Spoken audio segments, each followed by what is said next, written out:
All right, so we're going to watch a little clip of your lesson. And so, what I'll do is just kind of set the intention for this video. Look for any of the CSTPs that you wanted to focus on, and see if you see them evident in the delivery. Oh,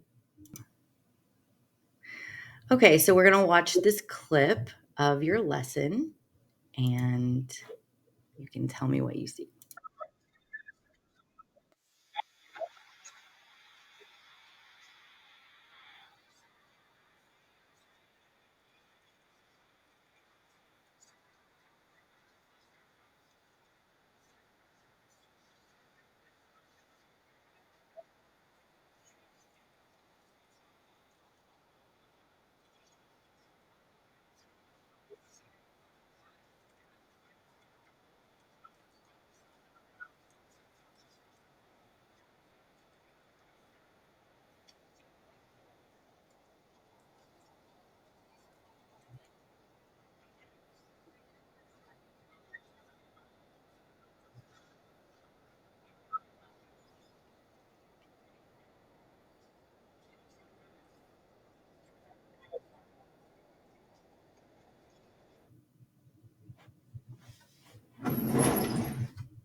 All right.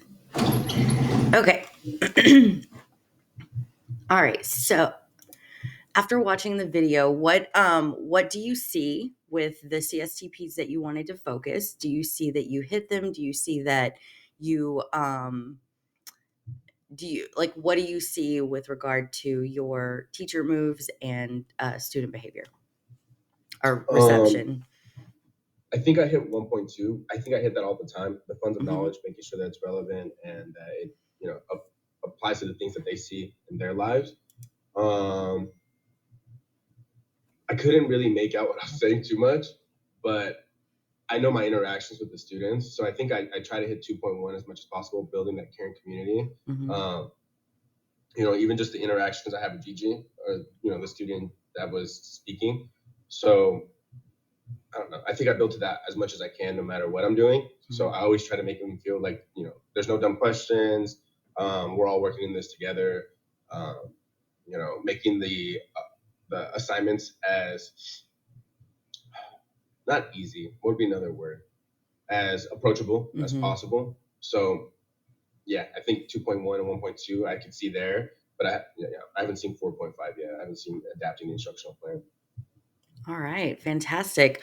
So what I'm hearing is you definitely feel that you hit on 2.1. You do feel like you create an environment where students are able to take risk. They feel comfortable sharing their thoughts, and you definitely feel that you leverage that to benefit the learning environment and accessing the content. What I heard at the end is that you said you haven't seen CSTP 4.5 yet. Um, so let's talk about that. So, thinking about CSTP 4.5, what what do you feel that you would change or add to hit on that CSTP that you wanted to focus on? So 4.5. Um, it's really difficult because it's like, how do you Hmm. adapt something? So it seems almost like basic. Like I just want them to write a couple paragraphs breaking down summarizing the events, Hmm. and then what was the second half? What was the second part of it? Oh, our relationship with police Hmm. officers uh, in modern day. And so, how do I wouldn't know. Like, how do I adapt that to make it so that the kids that don't have a relationship or haven't had interactions with police officers, or that maybe live in neighborhoods where, again, they don't have that same interaction that some of the kids in the more immediate neighborhoods may have had. Hmm. How do they approach the assignment when they don't have that those funds of knowledge, and those interactions with law enforcement? How do I adapt it from that point? So that would be one thing, Hmm. is taking into account more the students' experiences and building off of that, because again, yeah, not all of them have had those interactions. Hmm.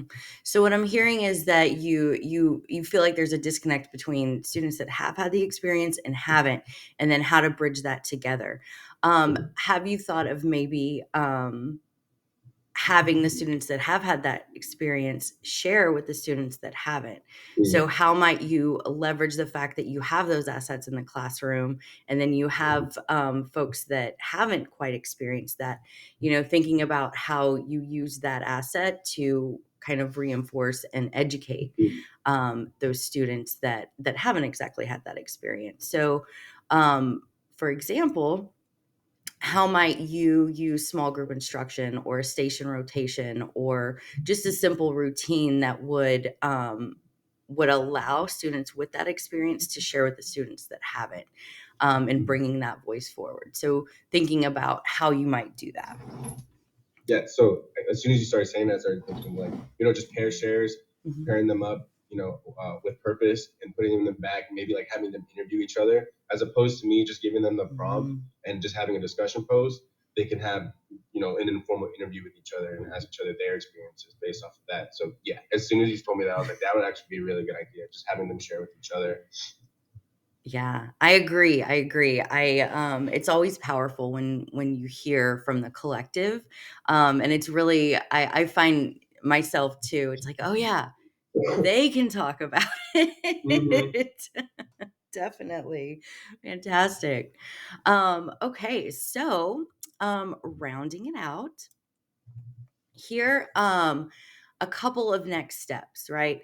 So with you wanting to hit that 4.5 CSTP, I've thought about a couple of things that would support that. So, next steps for you, the district does offer a PD on secondary ELA intervention and supports. It is asynchronous, it's a 2 hour self paced asynchronous PD, and you are paid at training rate.